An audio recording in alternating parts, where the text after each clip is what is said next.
Welcome to another session with the Basketball Babas. I am Baba John. And I'm Baba Ashwin. Welcome to all our babies. Let's get straight to the point. We are now talking about the historical significance of James Harden's season. The beard. The beard, yeah. The beard. Yeah. Yes. You're just unshaven. You don't have a beard. Exactly. Yeah. Don't even try. By the way, for all Thunder fans, he's rubbing it in. We are talking about James Harden and he's wearing a I'm wearing the jersey. only OKC shirt available in India. I'm not even kidding. Like, this is the only shirt and it's come all the way from Barbados. If any one of you owns a Thunder shirt, please post it in the comments or tweet at us. You'll get our Twitter handles and rub it in this guy's face. I don't know why he thinks he's the greatest Indian Thunder fan, or rather the greatest Thunder fan in India. But we are going to be talking about one of the biggest mistakes the Thunder ever made. The historical significance of James Harden and his season. Now, actually, let you start. I'll start. As a former Thunder himself, James Harden, that is the truth. As a former Thunder, he'll never be out of my heart. But yeah, anyways. So what James Harden has done, what we are discussing is not just what he's done because that is there in the public forum. What we're discussing is how great is this compared to every other great NBA scoring season. So just we'll rattle a few stats because that's what I love of the NBA. There are stats available for everything, like how many times you've Stats.nba.com powered by SAP. Actually, shout out to Basketball Reference. Basketball-reference.com. A lot of our stats in this show actually come from them, so definitely check them out. If you're a math geek or if you love numbers and all, NBA is the game to follow. But also Basketball Reference, basketball-reference.com is the place to be at. $20 a year for an ad-free experience, by the way. Excellent. Yeah, I mean, we're not getting sponsored by it, but they should. I don't know why we're not. Anyway, coming back. James Harden, what he's done till now for me, if we look at the numbers, let's just look at the numbers because I made these notes. So what's the point if I don't look at the numbers? 36 points, 5 rebounds, 6.5 assists. He's shooting 36% from 3 points. He's got an effective field goal percentage of 53%. In the last 15 years, no one has more than 12 consecutive games of 30 points. And he had 16 points and then, he had 28 points. So, I mean, the pure craziness is in the fact that since December 13 till now, he's averaging 40 points a game. Not 30, not 35, not 36, 37, 38, 39. He's averaging 40 points a game. You're doing that LeBron impression, not 5, not 3, not 4, not 6. But 40 points a game. That is crazy. I mean, what we will discuss is the significance, but just purely the thing, I mean, it's absolutely crazy. When the season started at 10 games or 11 games or something, every single analyst I had spoken to or was pretending to be said there is no way this Rockets team is getting past the 9th seed. I mean, they're not getting into the playoffs. They had lost their 2 defensive stalwarts in Luke Mbah-a-Moute and Mbah-a-Moute. That M doesn't mean that. Mbah. I think I learned that first from Makaya and Teeny. But anyway, Luke Mbah-a-Moute and Trevor Ariza gone. Their defensive identity gone. But have you seen that series on Bleacher Report, Game of Zones? Yeah. By the way, whoever did that show, shout out to you guys. Just absolutely the hilarious. Malmet brothers, absolutely fantastic. So they have this thing where like D'Antoni looks at James Harden and he's like, oh, you are my perfect point guard. You will run my offense from start to finish. You will be the best. And he's like, oh, okay. And then he sees a lot of books on offensive schemes. And then he's like, oh, you must have a whole new library for all the defensive schemes. He's like, defense? What is that? Correct. So his philosophy was double the offense, half the defense. Makes complete sense. Today, nobody really wants to play defense that much. Because you don't worry, you score, we can also score. You get embarrassed playing defense nowadays. Exactly, yeah. And then people are like, no, that'll come up on, Shaq Naful or come up on some place, and we don't want to lose our street cred by playing defense. Which is sad, but that is the way the game has moved. Anyway, at that point, everyone has said that's it, this team is not they're not going to be 6 seed, 7 seed or anything. They're going to be somewhere in the whole team they'll have to make some trade. They will have to make some trade to make some changes. They made some changes, right? They got Austin Rivers, they got Iman Shumpert. Not really game changers, but they did. I think Austin Rivers is, to a certain extent, I think he'll show up in the playoffs. I feel that way. But yeah, please carry on your point. Okay.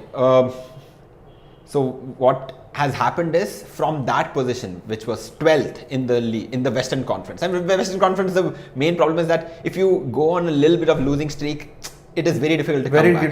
Very difficult to catch up. Absolutely. And now, as of today, the Houston Rockets are number 4, tied with OKC for number 3, 3-4, and it is unbelievable. Like how loaded the Western Conference is, how loaded his particular, his division is, and for him to get that team to number 3 and 4, there is no other reason that the Rockets are doing that. I mean, you could say that Chris Paul is there in the team, but he's missed a lot of games, and doing all of this while having such a high usage rate, and I mean, how is he able to do this? For 2 years, he's been doing the same thing, dribble, right. Step back, boom, shoot, right. get to the free throw line, get points, and no team has been able to prepare for him. So, for me, I think this is without doubt one of the greatest offensive, it's legendary offensive seasons that I've ever seen. And if he goes on this stage, he might average 40 for the whole season also. Okay, great. So now some points I disagree with you, which we need to start disagreeing more on each other. We can't be agreeing. We can't be agreeing. Right. So here are some things that I believe about this season. Mm-hmm. I think individually and purely on a statistics from a statistics point of view, I think this is one of the greatest offensive seasons ever in the history of the NBA, including before the ABA. I think in terms of the fact that Harden has taken his team from, like you said, the 12th seed to, and by the way, I don't know whether you have that hope. I know you don't want to because it will knock your beloved Thunder off, but I think the Rockets will finish with the 3rd seed. Okay. Simply because we spoke last episode, the Thunder have one of the toughest schedules moving ahead. The Rockets have a fairly, I think of their remaining 12 or 14 games, they have easily 6 or 7 wins. guaranteed wins. And they can easily win their remaining. So I think they finish with the 3rd seed. But here are some interesting statistics I pulled up. Again, courtesy basketball-reference.com.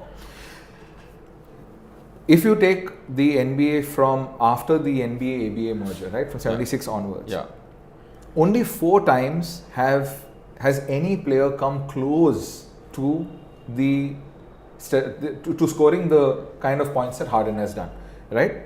Only 3 times. Kobe in the 3 other times. 3 other times. Yes. Kobe in the 05-06 season, not surprising. 81 points. Yeah, 81 points, the 81-point season, where he scored 2,832 points. So just for reference, as we are recording this, Harden's roughly at about 2,800 points. If he continues on this same pace, that's assuming that he continues to score 36 points a game for the remaining of the way, and plays every game. Not assuming that he probably will have a 45-point game or maybe even another 50-point game, which clearly he has few in his bag. He just sprinkles them around. Let me throw a 50-point game. You get a 50-point. You get a 50-point. Everyone gets a 50-point game. So that's a good one actually. But assuming he carries on this pace, he will finish off with 2,955 points approximately. Kobe in 05-06 had 2,832. MJ in 87 had 3,041, and in 88 had 2,868 points, which is bonkers. He had these 2 seasons back to back. But here are a couple of things that I found interesting. One is I was hoping to be right on the fact that the pace has definitely increased over the years. Yeah. Now, what's interesting is, has the pace increased? For sure. But do you want to? So I'll explain. Pace? I'll explain to you. What I mean by pace is, I was expecting that the sheer number of points per game scored by teams on an average, on a league average, would be higher by now. And when I say pace, the number of possessions per game, right? So when I compare these 4 seasons, that is Harden's current season, Kobe's 06 season, and MJ's 87-88 season, I thought the difference would be huge. I was really surprised, right? Kobe's 06 season was the only one that stood out, where teams were averaging 97 points per game and they were averaging 90 possessions a game. This season, teams are averaging 111 points a game and 100 possessions a game. On 100 possessions a game. MJ's season, 87-88, and this is where I was completely surprised, was not too far off. MJ's 87 season, they averaged 110 points a game on 101 possessions, And the 88th season, they averaged 108 points a game on 100 possessions, which is actually not very far off. No. So, on that note, I think Harden is pretty much on par with the other 2 seasons that they're having, right? But Kobe's season is a little bit of an anomaly, right? It's an anomaly, yes, but that's also because... And then we would have expected the trend to be just one way, as in pace just kept on increasing. But that's the part which I was quite surprised, because it kind of dropped and then it increased again, because there was these 10 years, and you can obviously go to the website and check it out. There were these 10 years where in the middle between MJ's 87 season to Harden's 2009 season, where the scoring just suddenly plummeted. Right? You remember that historic and beautiful San Antonio Spurs versus Detroit Pistons finals, where so many points were not scored. So no, but I mean, for me at least, what I feel looking at the numbers from those times, when MJ came on, the league needed a little bit of scoring, and after Shaq's dominance, once Detroit became like the powerhouse in the East, the whole defense part of it came up a little bit more. So teams found it a little difficult to score. And then now again it is because they still had the hand check. Yeah, exactly. And stuff is moved out. And I agree. And that's a great point that you mentioned. The handshake rules kind of significantly reduced the scoring, and then when the handshake rules started coming, the pace again slowly increased. So this part I agree. But here's where, and on a whole bunch of other points, they were again surprisingly similar. I thought Harden's usage would be high, really, really high, but at 40%, MJ and Kobe were at about 38-39%. Again, very surprised. Not surprised that all of them led the league in scoring. Yeah, exactly. I mean, those are 40% usage. Yeah, exactly. Just to be clear, that's ridiculous. That's imagine out of every 100 points that your team scoring, 40 points are being scored. No. Or 40 point possessions. 40 possessions. Out of every 100 possessions, out of every 100 possessions, 40 possessions end up with this guy scoring the ball or having the ball in his hand. It's ridiculous. It's like, imagine, I think there was some rumor, or there's some perspective that Disney is going to eventually now manage or basically funnel 40% of Hollywood's money through its coffers. That's like, so it's that. Okay. It's a huge deal. Yeah, 40% for anything is like 40% is pass mark in engineering, and that's like the difference. The irate engineer here. But then again, in terms of comparison to Kobe's and both of MJ's season, they were at about 38-39. So roughly around the same. Yeah. No surprise that all of them will lead the league in scoring. I mean, Harden will. Those guys led the league in scoring. Harden was marginally better in terms of his assists and rebounds. But that's also largely because of the way the game has evolved right now. You have a lot of guards / forwards who are now playing multiple positions. Even Harden, although continues to, I mean, basketball has essentially become possessionless, right? Yes. Possessions are the positions are largely become a shooter's game now. Right. It's positions are largely a namesake, almost like they are only placeholders for the All-Star game, the All NBA teams. I mean, they even removed the center position from the All-Star game. Absolutely, right. Whereas when Kobe played, even up till where Kobe played, and definitely when MJ was playing, the positions were largely defined. Everyone knew what to do. Absolutely. MJ didn't have to go for rebounds. He didn't need to, as a matter of fact. He had guys to clean up the boards for it. He didn't need to go get the assists also. He like, give me the ball and I'll score. Otherwise, you guys find it. Yeah, you guys figure it out. Yeah, I'm here to score. You're there to take rebounds. And it was fairly understood. Exactly. Right. But then even then again, it was not too far off. I think Harden's at about 6.5 and 5. That's 6.5 assists and 5 rebounds. Kobe and MJ were both again around 4.5 to 5.5. So roughly the same. But here's where I think you and I both slightly disagree, which is, I feel if Harden did not have the three-pointer, this would be a very different conversation. And this is why I know you can slightly disagree with me. But let me make my case. Harden is attempting 13 threes a game. Like there was a time where I think 13 threes is what a team would have attempted. Exactly. Back where MJ was playing, teams were attempting 13 threes. I mean, it's not like we are that old that we are referencing those times. We just know the numbers. Yeah. I mean, I was 5 years old when MJ started playing. 4 years old when MJ started playing. Don't calculate my age, by the way. No. Forbidden. Okay. But Harden's averaging 13 attempts a game. He's making 5 a game. Kobe averaged just 6.5 a game, made 3 or 2.5 a game. MJ didn't even average 1 a game. Like in both his seasons. Like he was, the stats era, he averaged points in 87, he averaged 0.8 and made 0.1. What is that? Those numbers? Exactly. And in 88, he averaged 0.6 and he made 0.1. Oh, great improvement.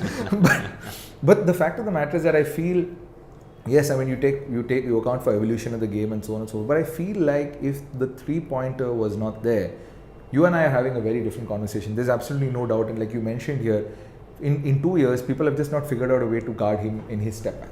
I mean, I'll like to point out about this 3-pointer wala thing. I'm not going to say that, the game has moved on and that's all, because we both know that. But what I saw, another stat was, if you removed all of his free throw points and you counted his 3-pointers as 2-pointers, he would still lead the league in scoring.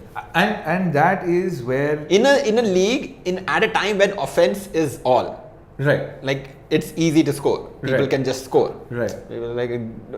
Even in such a time, take out his threes, make them twos, take out his free throws, which people keep saying, he keeps getting to the line and all that. I mean, well, that's a talent, and that's fine. As a matter of fact, I don't have the stats right here. If you impede someone's progress, you have to be penalized for it. I mean, precisely, and I don't have this. I don't have the stats here. It's obviously in Basketball Reference. I'll have to search that. But I also remember seeing there's not much difference between the amount of free throws that these guys both attempted. Right? I think there's probably about anywhere between 3 to 4 free throws a game, which yes, on an average, maybe across the season is fine, but that's 3 points a game or 4 points a game. Yeah. It's not that off. No. But here's my thing. Even if you convert those threes to twos and then he leads the league in scoring, how if threes were not part of the game now, if threes were not part of the game, how effective would he be in terms of being able to? Okay, sorry. Here's what I'm trying to say. You're saying that if you turn his threes into twos, he still leads the league. He still leads the league in scoring. Question is then, if he leads the league, if you turn his threes into twos, what is his average? Do we know that number? I mean, he's got 300 threes. So if you're converting into you subtract 300 from his score. So right, whatever. You do that math. Yeah. So if you do that, and that's a great thing. If you minus 300 from his score, he's at 2,500 points, which means even if he carries on at that pace, he finishes off with 2,600 points. Not a historical season. In terms of, you get my point? Yeah, I'm talking as a season. Yeah, exactly. If you're talking about the fact that, exactly. like you brought up that point about those 30-point games, and that's crazy, right? So here's where I think statistically, individually, I think his season is pretty much on par with the MJ season, and I specifically mean the 88 season. But where it stands out in terms of the greater context of what he's done, right, for the team, I think it's better. Because yes, MJ's 88 Bulls finished third in a really dastardly Eastern Conference. Yeah, like it was a slugfest, right? And this is the great Pistons era, great Pistons and great Celtics era. The Hawks also, Dominic Wilkins, it's crazy. Magic Johnson was still in the league at the time. So you have that fact. But to see Harden just completely say, hey guys, Chris Paul's out, Trevor Ariza and Mute are both out, I'm taking charge. Yeah. I'm just taking charge. I will not let this ship sink. To see him do that night in and night out consistently, for me, that's what gives him the edge over MJ's season and Kobe's season. That's the only thing. If you remove the fact that this guy was if this guy was 6th or 7th seed, I don't think. I mean, we would still be having a conversation, but I don't think you would have given him the edge over MJ. No, I would not. I would not, as a matter of fact, because I think even if they finish 4th, I think he still has a slight edge. But the fact that I know they will finish 3rd, I'm willing to bet money on this. I think they will finish 3rd. I think that gives him the edge over MJ. Okay. But if you remove the winning percentage. Here's where you and I disagree. I think his season is just as good as MJ's, if not worse. I mean, if you say it's just as good as MJ, that's kind of a compliment. It's not a... Yeah. By the way, MJ is the greatest player. Don't argue with me. No. MJ is the greatest player of all time. Yeah. I mean, but I just want to add one last point, because this guy is my favorite player for reasons more than just basketball. Right. Since we are talking about all these miserly 30-point games, 35-point averages and all that, I want to give a big shout out to the Big Dipper, may his soul rest in peace. Will Chamberlain averaged 50 points a game during the 61-62 season. That's 4,000 points. Like, I don't think we even crossed 3,000 on this list. No, none of them. As a matter of fact, this is why very slyly I ignored everything before the ABA. No. Because then Will Chamberlain's comment, that changes the conversation. No, see, I'm not bringing him into the conversation in this because, like you said, we are talking about post-merger. But still, 50.4 points average a game, played all 82 games, averaged more than 48 minutes a game. Now you will be like, how is that possible? He played every single minute of the season and then he played 5 minutes of overtime for. Absolutely, exactly. It's just a big shout out to the Dipper, hashtag 20,000, but don't talk about that number though. But what they are doing is. Find out what that's about. Yes, find out what that number is. Yeah, I mean, for me, just the fact that he's taken this team matters more than anything. It's because I have seen a lot of good players on shitty teams scoring a lot of baskets. Absolutely. Historically, the NBA has had a lot of them. Yes, bad teams. And yeah, so I mean, like a DeMarcus Cousins scoring in Sacramento was not that great for me because, of course, you're going to score because you are the only person on the team who can do this. Right. But he did not translate it into nightly events. Correct. What Harden has done, we also need to give a little bit of credit to D'Antoni's system. What that guy has achieved, like eliminating mid-range shots, just doing either dunks, layups, or 3-pointers. Right. And finding this person, this perfect mix of who knows when to pass the ball, when to keep it, when to push the pace, and all that. I think Harden deserves a lot of credit for that. And here's where I disagree with you slightly about D'Antoni's system. And I don't think he's in terms of. I think he's a great coach, but I think he's been blessed with the right talent in this team. But that's for another episode. One thing though, I'll definitely say that it's not only just the fact that Harden did all this individually; it's the fact that he raised his team. Exactly. Right? And because basketball is a team game, like you can't just do your own thing. Like, I mean, you look at the team after Harden and Chris Paul. I mean, they are a bunch of good players. They're role players. No, none of them are stars. Yep. Gordon's not a star. Tucker's not a star. Capella is not a star. But they all know their roles. He built them. Yeah. So I don't necessarily think I've changed your mind about this. I don't think you've necessarily changed my mind. I think statistically, his season is just as good as any of the other seasons. But he gets the edge because he's finishing with the 3rd seed in a really, really competitive season, and the East is really competitive. So is the West.